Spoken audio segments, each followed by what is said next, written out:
हमारी सुंदरता तभी काम की जब सुंदर शिरोमणि प्रभु हमें स्वीकार कर ले। हे मरण धर्मा शरीर दीजेंगे तो क्या करेंगे, क्या करेंगे, क्या दे देंगे मरण धर्मा। इसलिए अति दुर्वारा इंद्रिय वैरिण आमर्दयंती सततम माम।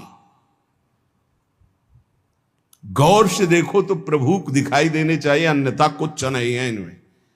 कौन सा सुंदर रूप है, कहां सुंदरता है, कहां सुंदरता रह गई है। बहुत विचित्र स्वभाव। आज जो हमारे समाज का स्वरूप बिगड़ता चला जा रहा है, बुरा जरूर लगेगा, लेकिन बाबा जी हैं, अगर हमारी बात नहीं तुम्हें समझ में आएगी तो तुम्हारी हिम्मत नहीं कि कोई कहे, इसीलिए हिम्मत से कह रहे हैं। ए भाई, ये अंग प्रत्यंग ढकने के लिए है, अंग प्रत्यंग ढकने के लिए। इनकी पवित्रता, इनकी उज्जवलता, इसको आप बिखेरो मत। आपका चरित्र महान तो आपका जीवन महान हो जाएगा। इससे आप महान नहीं बन जाओगे, इससे महान नहीं बन जाओगे। नहीं, जितना पवित्रता, गांव के बड़े बूढ़े से, अब हमें तो पता नहीं, लेकिन हम अपने सामने देखा है इतना तुरंत हो गया। बूढ़ी बूढ़ी का पानी लाना तो पानी, घर में घुसेंगे तो ऐसे पूरा घर सावधान, एकदम ऐसे। बड़े बुजुर्ग, मर्यादाएं थी, पवित्रता थी, उसी का परिणाम राष्ट्रभक्त, भगवत भक्त, प्रेमी संतानें होती थी, चाहे बच्चा हो चाहे बच्ची हो, एक से एक उज्ज्वल कीर्ति वाले। आज बच्चा बच्ची ऐसे हो रहे हैं, अपने माता पिता को पीट रहे हैं, अपमानित कर रहे हैं, मनमानी आचरण कर रहे हैं, और कह दो तो ऊपर से अंकुश आ जाए। तुम होते कौन हो कहने वाले, कौन होते हो कहने वाले? कोई किसी को कह नहीं सकता। नहीं, हम इसलिए कह सकते हैं कि हम शास्त्र, संत, गुरुजन, इनका अधिकार है समाज पर, और समाज का इनके ऊपर अधिकार है। अगर हम गलत हैं तो पूरा समाज विरोध कर सकते हो, और अगर तुम गलत हो तो हम पूरे समाज का विरोध कर सकते हैं। धर्म के मार्ग का उपदेश करने वाला धर्मेश, जो धर्म गुरु पर बैठा हुआ या उपदेश करता, अगर गलत है तो पूरा समाज उसका विरोध करने का अधिकार रखती है, और अगर वो समाज को सुधारने के लिए तो पूरे समाज का विरोध करने का वो अधिकार रखता है। ऐसा नहीं कि 10,000 एक पक्ष में हो गलत मार्ग में, तो वो अकेला ब्रह्म ऋषि 10,000 का विरोध कर सकता है। धर्म शास्त्र ऐसा आदेश करता है। आप विचार करके देखो, भगवान श्री राम जी को आदेश हुआ, तापस वेश विशेष उदासी 14 वर्ष राम वनवासी।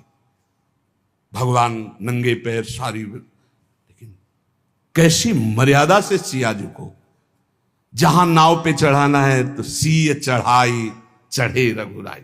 आगे जानकी जो हर व्यवस्था, हर सोच, थोड़ी सी चूक जानकी जी की तरफ से लीला विस्तार के लिए लक्ष्मण जी को उपस्थित वचन दिला के गए थे कि एक क्षण के लिए जनक नंदिनी को अकेला मत छोड़ना, पर जानकी जी ने जाओ, राम जी संकट में, दोनों का काल के भी महाकाल का संकट कौन, माता आप ऐसे वचन मत बोलो। तो उनका, आप मुझे समझ में आ रहा है भगवान कोई लीला करना, ऐसे रेखा खींची और कहा मां इस रेखा को क्रॉस मत करना, इस रेखा को किसी की सामर्थ्य नहीं त्रिभुवन में कि क्रॉस करके आपको छू ले। लेकिन और लक्ष्मण रेखा को पार हर समय।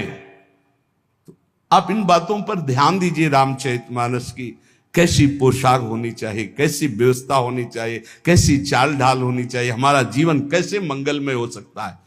उस पवित्रता का ही प्रभाव था कि इतना त्रिभुवन को भयभीत कर देने वाला रावण जानकी जी के सामने नेत्र नहीं मिला सकता था, और अशोक वाटिका में जाके रखा, बार बार मनाता रहा, और जब उठाया था तो ऐसे नहीं उठाया था, सीता चरण बंदी सुख माना। हे जगत जननी, मैं जानता हूं यद्यपि मैं जो कृत्य कर रहा हूं अपने विनाश के लिए, अपने मंगल के लिए कर रहा हूं, पर मैं जानता हूं कि आप कौन हैं, इसलिए मेरा प्रणाम स्वीकार करें।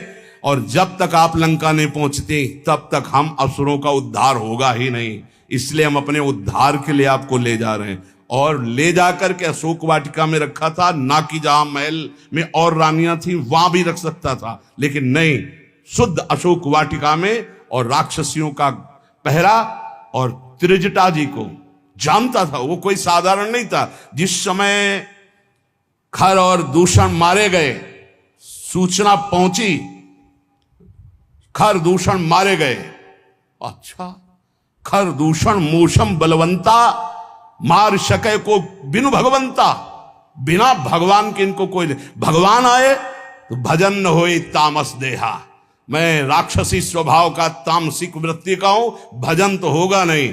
अब कैसे इनसे, अब इनसे मन वचन कर्म से बैर करूंगा और बैर के द्वारा परम पद प्राप्त। और ऐसा दृढ़ निश्चयी कि जब गर्दन अंतिम में कटी तो कहा राम रन हतो पचारी। श्रद्धा से लई, बैर से पुकारा, कहा राम रन हतो पचारी।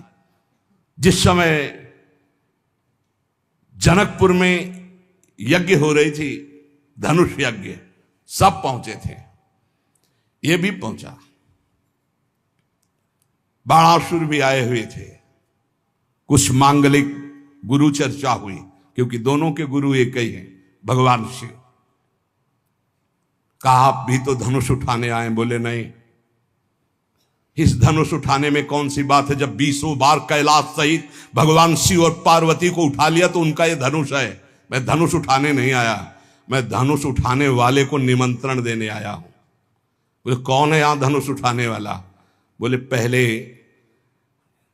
भगवान श्री राम जब विश्वामित्र जी के साथ पधारे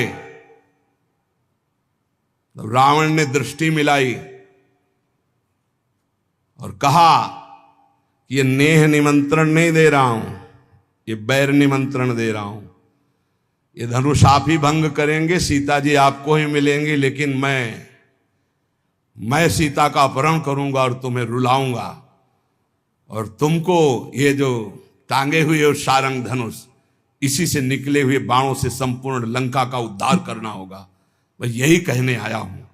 भगवान श्री राम से मानो इशारे में बात की और आरती की अजगौ की, और जनक से कहा इसका भंजन तो दूर रहा, इसको उठाऊंगा भी नहीं, ये मेरे गुरु का धनुष है।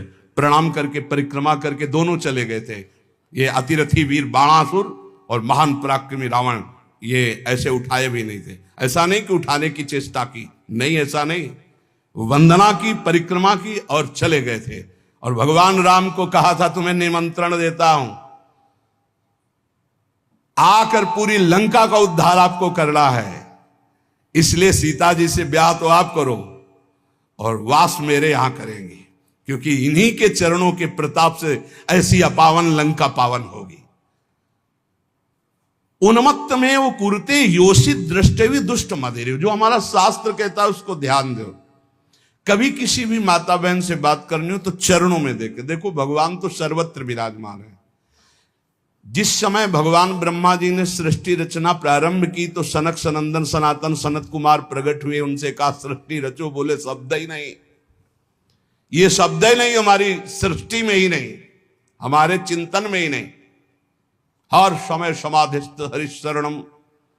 फिर और ऋषि प्रकट किए, सब अपने स्वरूप में स्थित। तब फिर अपने शरीर के 2 भाग किए, एक में महाराज मनु और एक में शतरूपा। फिर ये परस्पर ऐसा आकर्षण प्रकट हुआ जिससे सृष्टि वर्धन नहीं, सब ब्रह्म स्वरूप, सब भजनानंदी, भजन में ही डूबने के लिए। तब ब्रह्मा जी ने अपने शरीर के 2 भाग किए, वामांग से शतरूपा और दाहिनी भाग से महाराज मनु, और यहां से फिर ये मैथुन सृष्टि प्रकट हुई। जिसे भगवत मार्ग में, चाहे वो गृहस्थ हो या विरक्त, गृहस्थ है जिससे पाणी ग्रहण मात्र किया उससे, विरक्त है तो संपूर्ण चराचर जगत में अपने इष्ट का भाव रखते हुए चलना है। नहीं तो अति दुर्वारा इंद्रिय वैरिण आमर्दयंती सततम माम। देखो, जब अच्छा साधक कहीं गड़बड़ हो जाता है तो वो अपने जीवन को ही नष्ट कर देता है। ये अपने वृंदावन की बात है कि उधर पानी घाट की तरफ कोई साधक एकांतवास करता। अभी हमसे कल प्रश्न हुआ कि नए साधक को एकांतवास करना चाहिए या सत्संग साधु समागम। तो हम कहा नए साधक को सत्संग साधु समागम करते हुए थोड़ा समय एकांतवास करना चाहिए। जैसे आप यार है तो घंटे 2-4 घंटे 6 घंटे आपका एकांत में कमरे में भी, और हर समय आप घेरे के अंतर्गत हो। अकेले रहने में, वो भी साधक को साधन में एकांतवास बहुत सावधानी का करना है। मोबाइल तो बहुत ही घातक है, बहुत ही सहायक है। अगर मन चंचल हो रहा है, आप सत्संग लगा लो। मन चंचल को शांत कैसे करें, सैकड़ों सत्संग इस विषय के पड़े हुए हैं। अगर आप सावधान नहीं तो फिर मन चंचल होकर विषय सेवन में ले जाए। अब वो रोज मोबाइल का गलत प्रयोग देख रहे थे, उनको घृणा हुई अपने जीवन से और उन्होंने अपना जीवन शांत कर लिया। यही वृंदावन में क्या फायदा हुआ जीवन शांत